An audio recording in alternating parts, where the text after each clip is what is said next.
buyurtma asosida kuxnya naboriyasi berganmiz. Mebelimiz ham umumiy narxi 1100 dollarga tushyapti. Sizlar bilan buni obzorini ko'rib chiqamiz. Birinchi qismiga e'tibor beramiz. Akkuratni nima joylashtirib berganmiz. Duf konturini qo'yib berganmiz. Eshuklarimizga akkuratni ruchka qo'yilgan. E'tibor berasiz. Ishlatish uchun sushulkalar qo'yib berganmiz.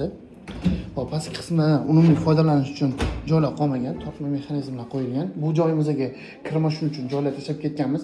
Stolesnitsamizga e'tibor beramiz. 4 sm qalin, yaxshi stolesnitsa qo'yib berganmiz. Mo'ykamiz mebelimizdan отдельный summa bo'ladi. Bu 100 dollarga tushyapti. Telarga e'tibor berasiz, akkuratni qilib kesib chiroyli qilib berganmiz. Xo'p, yuqori qismlariga e'tibor bersangiz, yuqori qismi pustoy qolmasligi uchun ham polka qilib berganmiz. 1 metrlik katta sushulka bo'lgan. Ichki qismlardan unumli foydalanish uchun bu yoqdan ham joylar qilib berganmiz. Xo'p, shularni e'tibor berasiz. Har bir mexanizm, dauchik mexanizmi ishlayapti.